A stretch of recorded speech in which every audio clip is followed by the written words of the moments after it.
2019년 국제자금세탁 방지기구 FATF 상호평가 등을 배경으로 금융감독 당국의 자금세탁 방지 검사가 강화되면서 은행권 적발 사례가 증가하고 있습니다.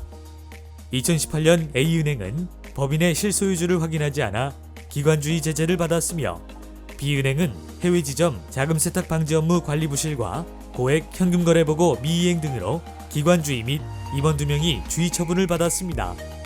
2019년 상반기에도 자금세탁 방지 미흡으로 C은행에 직원 자율처리 필요사항을 통보하고 D은행에도 개선 명령을 내렸습니다.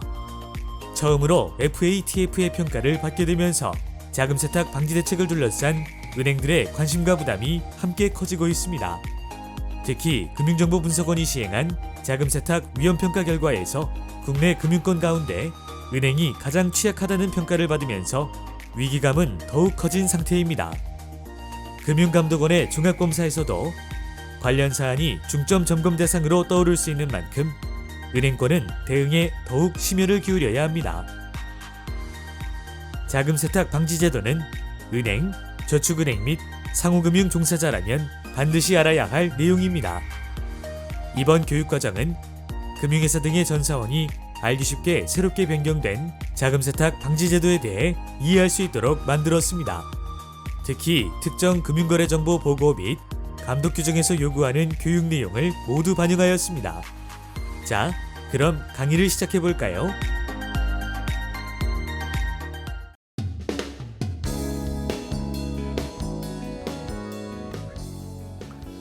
자, 이번 시간에는요, 은행업하고요, 그 다음에 저축은행, 상호금융업, 우체국 등의 자금세탁 취약점에 대해서 같이 한번 살펴보도록 하겠습니다. 일단 은행업부터 살펴보도록 하겠습니다. 자, 일단 은행업은 다른 금융기관에 비해서 자금세탁 방지 체제 자체는 굉장히 양호하다고 봅니다. 자, 근데 그럼에도 불구하고 이 은행업이라는 것 자체가 금융기관 전체 중에서 일단 규모가 제일 크고 또 금융상품이라든가 금융서비스의 어떤 특징 때문에 금융권 중에서는 자금세탁 위험이 그래도 가장 높다고 할 수밖에 없습니다. 그래서 내부적으로는 통제구조가 잘 돼 있음에도 불구하고 이런 어떤 자금세탁과 관련된 고유의 위험이 애당초 크다 보니까 전반적으로는 자금세탁 위험이 좀 높다고 볼 수밖에 없고요. 특히 전체 금융권에서 차지하는 거래의 규모가 금액의 규모가 50% 이상이다 보니까 일단 크다 이거죠. 돈이 많이 왔다 갔다 하는 것이고요. 그 다음에 아주 다양한 금융상품이라든가 금융서비스를 제공하잖아요. 그렇죠? 그래서 특히 은행 같은 경우는 전통적으로는 예금이라든가 이런 수신 업무뿐만 아니라 여신과 같은 대출 업무도 하고요. 또 외환 업무도 하고, 최근에는 벙커슈랑스라고 해서 보험 상품이라든가 또는 파생 상품이라든가 다양한 금융상품을 팔고 있습니다. 그러다 보니까 거래 규모도 크고 거래 빈도수도 많아지고요. 자, 그리고 고객의 범위도 넓어지다 보니까 이런 면에서는 자금 세탁에 굉장히 취약하다고 보시면 될 것 같아요. 자, 더군다나 무역금융, 앞서서 한번 설명한 것처럼 이 무역을 하게 되면요, 실제로 관련 서류라든가 관련된 절차가 좀 복잡하다 보니까 이러한 서류나 절차 등을 이용해서 여러 가지 자금 세탁 행위가 있을 수가 있고요. 또 현금 관리 서비스를 해준다든가 또 코레스 뱅킹은 그냥 외환 업무라고 보시면 될 것 같습니다. 자, 이러한 고위험 상품을 취급하고 있다 보니까 자금 세탁의 어떤 위험이 가장 높은 금융기관 업종이 바로 은행업이라고 보시면 될 것 같아요. 자, 위험이 높다 보니까 상대적으로 내부 통제 구조는 잘 돼 있습니다. 그렇다 하더라도 고유의 위험이 좀 높은 게 은행업의 특징이라고 보시면 될 것 같아요. 이에 반해서 이제 저축은행, 상호금융업 등은요.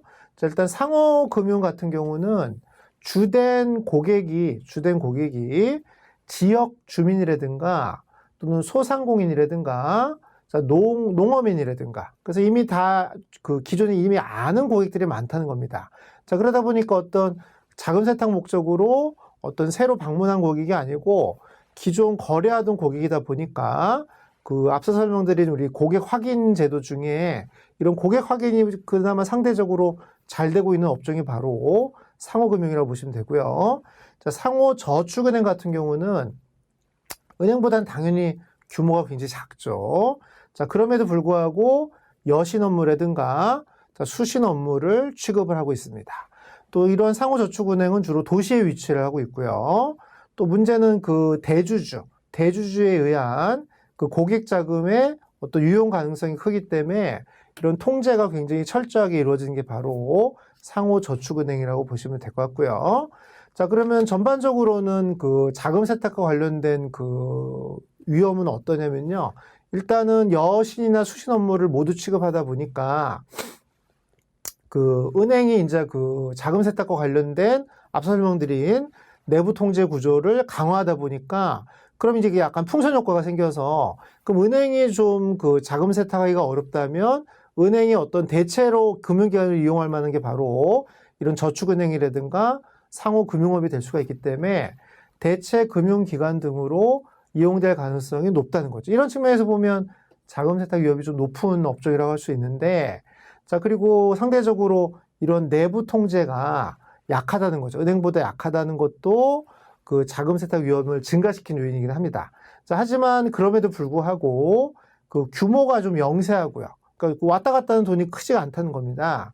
또 아까 상호금융업 같은 경우는 지역 고객 위주로 영업을 하다 보니까 그 낯선 사람이 오게 되면 금세 그 구별이 되거든요. 그래서 이런 범죄자로에게 악용할 가능성이 좀 낮은 업종이 저축은행, 상호금융업, 우체국 등이라고 보시면 될 것 같아요. 그래서 이거 우리 금융정보분석원에서 이제 평가를 한 게 이렇다는 겁니다. 그래서 기본적으로 정리를 해드리면 은행업 같은 경우는 그 내부 통제는 굉장히 잘 돼 있음에도 불구하고 어떤 거래 규모라든가 상품의 어떤 다양성으로 인해서 그 자금 세탁 위험은 여전히 현저히 위험이 크다고 보시면 될 것 같고요. 자, 이런 저축은행이라든가 상호금융업 같은 경우는 내부 통제라든가 이런 부분은 분명히 은행업보다는 좀 취약하긴 합니다만 규모 자체가 영세하다 보니까 또 고객이 또 한정적이다 보니까 자금 세탁 위험이 은행보다는 오히려 또 낮은 편으로 우리 금융정보분석원에서 평가가 되었다고 보시면 되겠습니다. 어쨌든 이러한 그 은행업 등은 여신 업무나 수신 업무 등을 하고 있기 때문에 자, 이런 업무와 관련된 대표적인 그 의심 거래 보고와 그 거래 사례들을 살펴보도록 하겠습니다. 첫 번째가 이제 수신 업무와 관련된 여러 가지 의심 거래 사례들을 살펴보도록 하겠습니다. 자, 첫 번째가 바로 현금 거래예요. 그래서 누가 이제 예금을 맡기는 게 수신 업무잖아요. 그죠? 그럼 누가 이제 예금을 맡기러 왔는데 합리적인 이유 없이 거액의 현금 거래로 인해서 그 입금을 하거나 출금을 하거나 이런 거래가 빈번하게 발생한다면 이거는 의심 거래로 보고를 하라는 거죠. 그래서 예를 들면요. 20대 초반 남자가 자, 은행에 방문을 합니다. 그래서 1억 원의 현금을 인출을 해요. 근데 우리가 은행에서 1억 원 정도 인출하게 되면 벌써 고액 현금이다 보니까 우리 은행 그 근무하시는 분이 물어봤겠죠. 이거 왜 이렇게 인출하냐고 물어봤는데 답변을 회피하더라는 거예요. 그래서 고객 파일을 확인해 본 결과 그동안 실적도 미미했고요. 직업도 명확하지 않고 우리가 고객 확인 제도에 의하면 그 조금 그 강화된 부분이 있다면 이런 직업도 확인하도록 되어 있었잖아요. 그죠? 자, 그래서 이제 신용 관리 대상자로 등록을 해서 의심 거래로 보고했다는 것이 바로 이렇게 어떤 합리적인 이유 없이 거액의 현금을 입금을 한다든가 출금을 한다면 당연히 의심 거래로 보고를 해주셔야겠죠. 자, 두 번째가 수표 거래인데요. 출처가 불분명한 거액의 현금을 가져와서 이걸 가지고 자기압 수표로 다시 발행을 해달라든가 또는 그 여러 개의 그 자기압 수표를 현금으로 지급을 한다든가 그래서 뭔가 그 특이한 어떤 수표 거래를 한다면 이것도 수신 업무 관련 의심 거래로 보고 그 금융정보분석원에 신고를 해달라는 겁니다. 그래서 예를 들면요. 자, A은행 B지점에 아예 거래가 없었던 20대 초반의 여성분이 1억 원을 가지고 와서 1,000만 원짜리 10장 자기압 수표로 발행을 해달라고 요청을 한 것입니다. 근데 분명히 이 1억 원은 딱 봐도 출처가 좀 불분명하다는 거죠. 그래서 출처에 대해서도 명확한 답변을 회피하고요. 또 1억 원이라는 돈도 20대 초반이라고 본다면 굉장히 거액이라고 할 수가 있을 텐데, 자, 그러면 이게 무슨 부동산을 거래하기 위한 목적도 아니고, 또 뭔가 그럴 만한 재산을 갖고 있을 만한 나이도 아님에도 불구하고, 자, 이런 그 수표 거래를 했다면 이것도 의심거래로 보고 우리 그 금융정보분석원 등에 그 신고를 해주셔야 됩니다. 자, 세 번째가 이제 주금납입 거래라고 해서요. 주금납입이라는 건 우리가 이제 그 주식 회사를 처음 설립하거나 중간에 이제 증자를 하게 되면요, 반드시 주식 납입금을 입금하도록 되어 있는데, 만약에 이 입금하는 과정에서 그 자금 출처가 불법 재산일 개연성이 있을 거라고 추정이 된다면 이것도 마찬가지로 의심 거래로 판단을 해서 신고를 해주시기 바라겠습니다. 그래서 예를 들면요, 자, 신설법인이요. 신설법인 새로 이제 회사를 창업하다 보니까 주금 납입을 해야 되거든요. 그럼 그 주식인수 대리인이 와가지고요, 자, 주금 납입 자금으로 1억 원을 현금으로 납입 의뢰를 한다는 것이죠.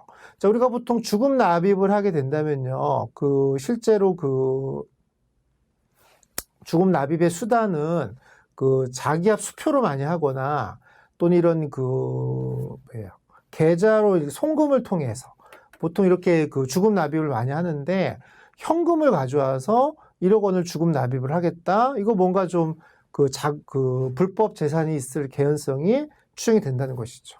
자, 그래서 뭔가 합리성이 그 의심스러워서 이유를 문의했는데 그것도 모른다고 답변을 했기 때문에, 그럼 이 금융기관 담당자는 그 의심 거래로 보고를 했다는 겁니다. 이런 식으로 주금 납입 그 거래 과정에서 일반적인 어떤 자기압 수표 거래나 또는 그 계좌 송금 거래가 아닌 이런 현금 거래를 하고, 근데 그 현금 거래에 어떤 그 합리적 이유가 없거나 또는 이런 합리적 이유에 대한 질문을 회피를 한다면 의심 거래로 보고하는 것이 합리적이라는 것이죠.